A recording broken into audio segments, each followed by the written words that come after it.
Well, Dak said he's got a ton of confidence a deal can get done. He is prepared that this might be his last year in Dallas. Okay, Brewer, you're starting to believe that this is Dak's last year in Dallas. Well, despite that good-natured ribbing I just threw your way a couple minutes ago, I've switched too on that. You guys are both here with me. But hold on. Yeah, I was you guys not. are both here with me. I've gradually made, and I've got reasoning behind mine, not just, the way the wind's blowing, like some I do too. Right? Good-natured ribbing. It's good-natured ribbing. No, it's certainly possible he leaves. There was a time, you guys know, when I thought it was probable. When it looked like the Cowboys were setting him up for a prove-it year, and some people still think they are. I felt like they probably won't get to the NFC title game, and Dak will be good and maybe okay in the playoffs, and they might let him walk. I've moved off of that position, and I do think he will be back with the Cowboys long term. They are reportedly offering him contracts. Stephen Jones has said we're offering him contracts. Now, unless those contracts are like $45 million a year, I'm guessing they're in the $55 million range. That's not enough. No, I get it. But if they're offering him $55 million a year, it means they're willing to pay him big money. Like that it's not going to be that big of a difference between $55 million and $60 million a year. They're trying to get him on the cheap, but this is their poor negotiations, their poor timing that we've seen with them before.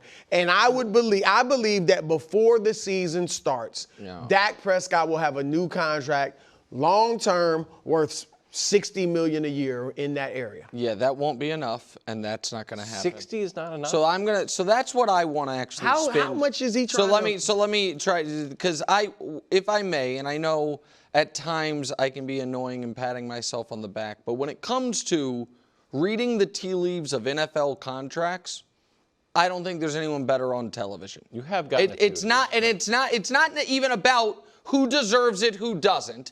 It's just understanding where it's going. When I said, you guys can say it's going to be a bad deal, but Trevor's going to get $55 million a year is exactly what happened. I called those things because said Lamar was out of Baltimore forever. I thought when Lamar demanded a trade, he was going to hold to that. But that's different than talking about how much money guys will get. And so I want to paint the picture for where Dak is at, because I think Brew made a very important point that I disagree with, but I think most people agree with Brew on, which is, well, if the Cowboys are offering you a real contract, it means they want you.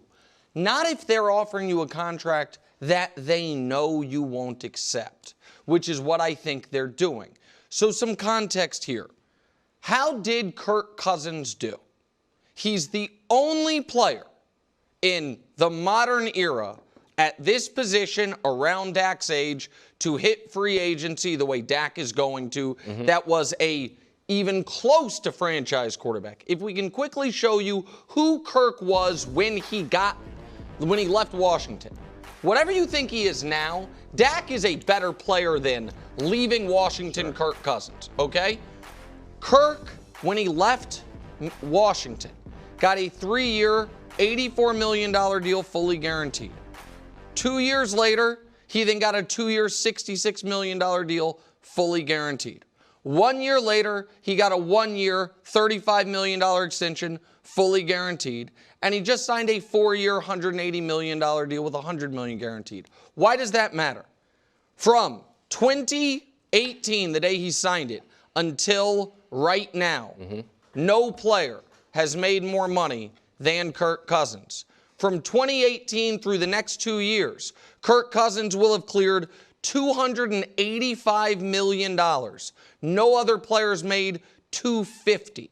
He is set, because he played the franchise tag game like Dak did, he immediately got paid like Aaron Rodgers, despite that being the resume, and since then has made more money, cash in hand, than any other player in football.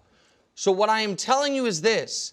Dak Prescott's next deal is going to be for around $65 million a year, and the first 3 years of it will be 100% guaranteed. So unless the Cowboys are offering Dak a 3-year, $200 million contract, that he's not signing today. Burrow's at, who's at number 1 right now? 55. Burrow's at 55. So we're at, I'm going to do the math here. Yeah. 17, 18% more than the top guy? What I'm telling you is it resets the market instantly because Burrow signed his deal with 2 years left.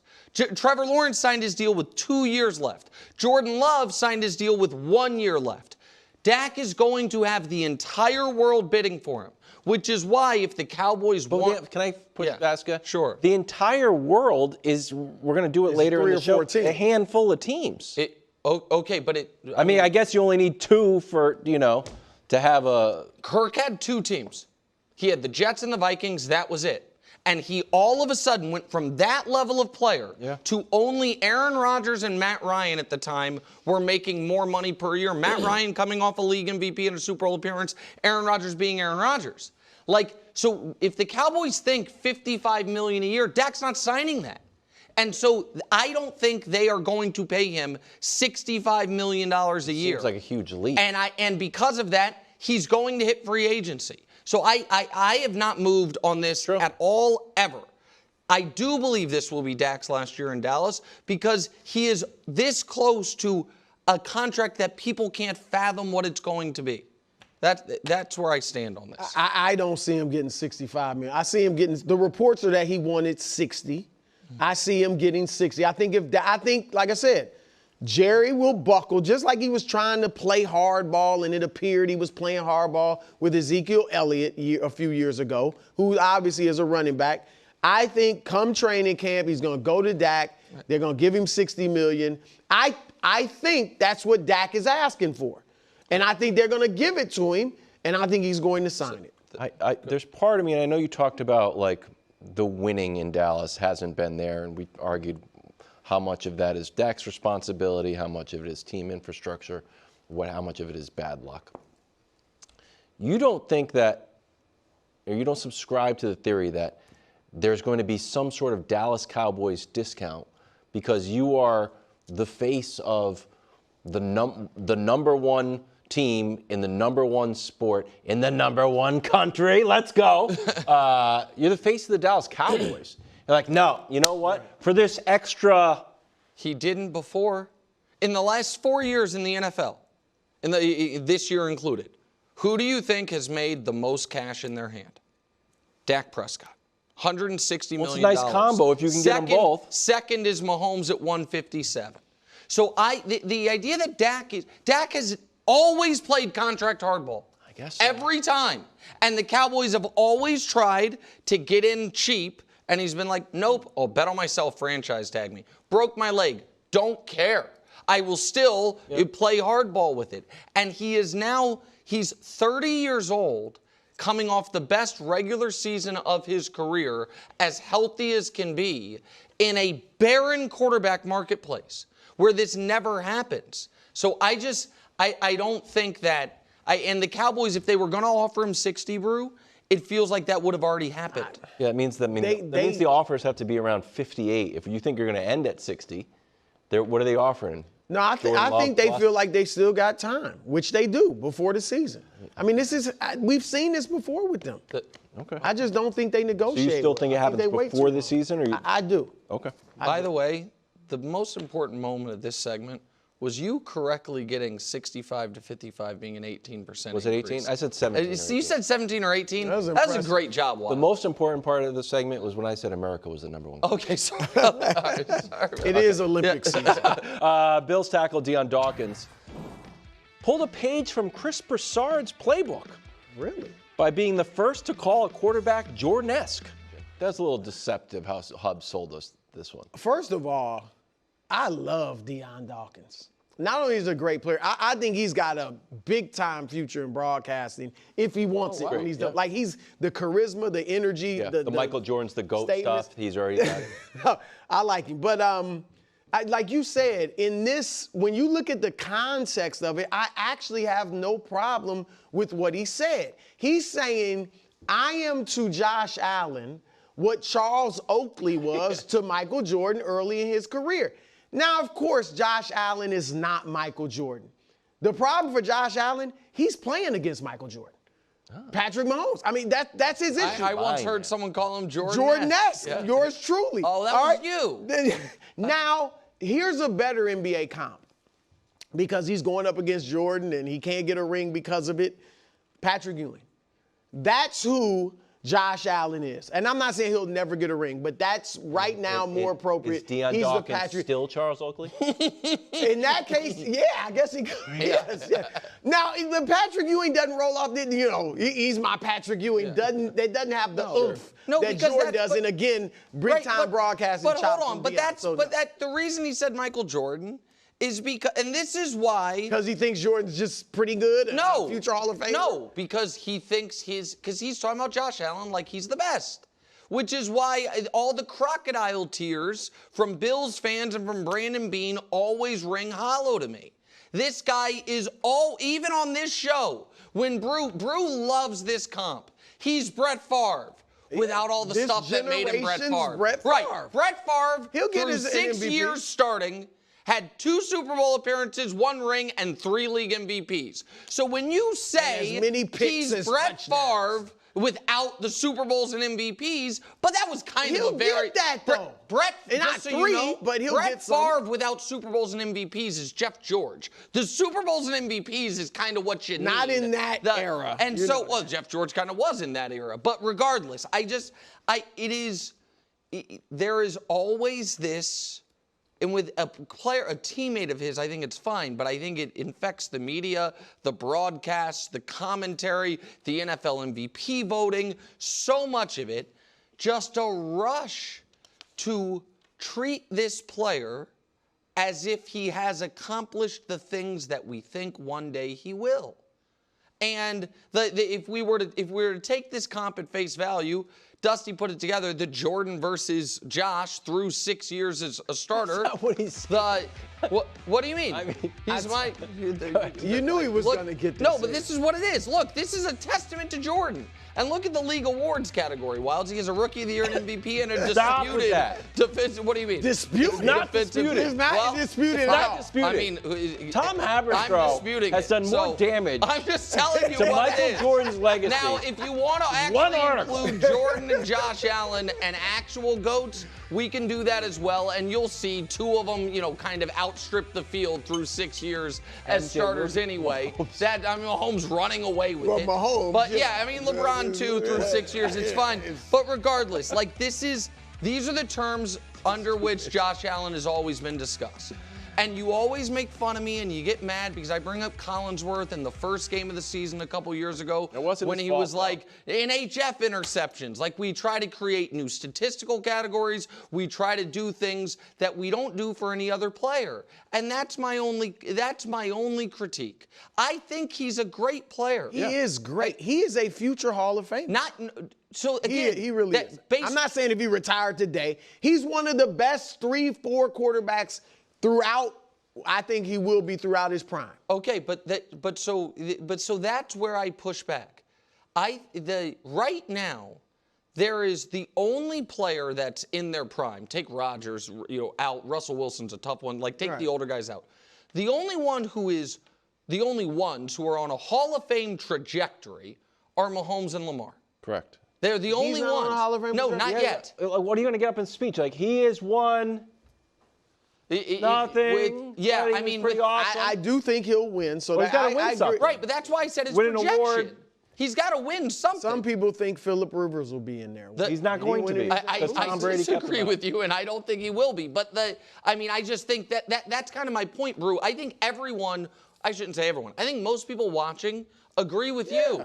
He's a Hall of Fame player. And that's my frustration. It's like we think he should be. No, we're watching him. I get it. He hasn't won a Super Bowl yet. You know how many young players have won, quarterbacks have won Super Bowls? No. It's not. Hold on. Patrick Mahomes. Brew, that's it. Has he been to a Super Bowl? Has he won a Super Bowl? No. Has he been to a Super Bowl? No. Has he been to multiple conference championship games? No. Has he won an MVP? What year's No. he in? Well, I don't know. 6? He's been in He's longer. not Patrick. That's his problem. He's not Patrick Mahomes. Right, but no, it's not okay, just so that. Joe Burrow's been to a Super Bowl. Yeah. That's worth a tad bit more. Joe Burrow's been But he to, hasn't had the regular season career that Josh Allen has Joe Burrow, had. in a shorter career, has been to twice as many conference championship games, infinitely as many Super Bowls. But he hasn't won. Has beaten Patrick Mahomes in a big spot. But he hasn't won the only one we really care about, which is the Super Bowl. No, and he hasn't had the regular season career of Josh. I understand that Burrow has not won the Super Bowl, and my argument about Josh is not purely he hasn't won the Super Bowl. What I am saying is, right now, amongst his era of quarterbacks, he is the 4th most accomplished. And typically, an era is not going to get 4 guys of the exact same, couple-year draft class into the Hall. If you could, but he needs to do more. He needs to do more to be a Hall of Famer, let alone to be anybody's Michael Jordan. He's not going to end up the 3rd greatest player ever. Give me a break. Okay, all right. Josh Allen ran for 15 touchdowns last year, 525 yards. But he sat down with Kay Adams and hinted at changing his playing style. All right, we're playing a little fast and loose with these quotes. All right? He's not saying I don't like running. He's saying I don't literally like running, jogging 5 miles a day. No, but he also said I like running. Only time I like running is when somebody's chasing me. So that's on the football field. All right. So to answer, I just don't think he's saying, I hate to run. I don't care whether he hates to run or not. I don't think he does. He's got to run. So he does need to change his style in that he needs to be less reckless. That's when he's running. Of course, he needs to learn how to slide more. He needs to run out of bounds more and all of that. All right. And stop running guys over because Cam Newton. What about hurdling? Be less reckless. Yeah. Even when he's throwing the football, be less reckless. He needs to make better decisions. There's no question about that. But he has to run. Yeah. Like, I do think he's a very good passer. Look, last 4 years, he's over 4,000 yards each year. 3 of the last 4 years, over 35 or more touchdowns. I mean, that's not anything to sneeze at. So he's a good passer. I believe he's a very good passer. But he's not a top 5 quarterback without the running. Correct. Without the threat of the run. And I'm not even saying that to disparage him, but that's one of his It's the part strengths. of his game that scares me the most. In that AFC divisional round game that you guys are, still try to convince me he played great, and I think he played okay. He averaged 6 yards per run and 4.5 yards per pass. He had 2 rushing touchdowns, 1 throwing touchdown. Last year, once Joe Brady took over, we can show it to you. What Joe Brady started doing was design Josh Allen runs. Yep. And it was effective. It is also why because without the running, if it's just the passing, and this is where I bring up, the data that folks get mad at, but from a passing efficiency standpoint, aside from year 3, he's been, an average NFL quarterback. And if we do overall, not just passer rating, if we just do overall passing numbers over the last 3 years, that's just passing. He's well below average in completion percentage, well above average in yards per game, exactly average in touchdown, interception, and passer rating. There is no universe where that quarterback is top 5. It is only because you add in what is, you could argue, the most effective running quarterback in football. Lamar is more dynamic, but Josh is, when you play the Bills in big spots, as my team has, what I am most worried about on 3rd and 8 is not he's going to, thread. I know he can thread the needle. I'm not saying that. But what I'm worried about is he's going to break contain and all of a sudden be galloping through the secondary. Yeah. That is what I'm worried about. I think the hope as a Bills fan, and even I bet everybody in that building is like, he will continue to improve as a passer. So a couple years from now, he doesn't need to run because he won't be able to run like this. So I think that's their hope, is that he keeps improving as a passer. Okay. Thanks for watching. Subscribe here to get more from the show and to check out clips from other shows on FS1.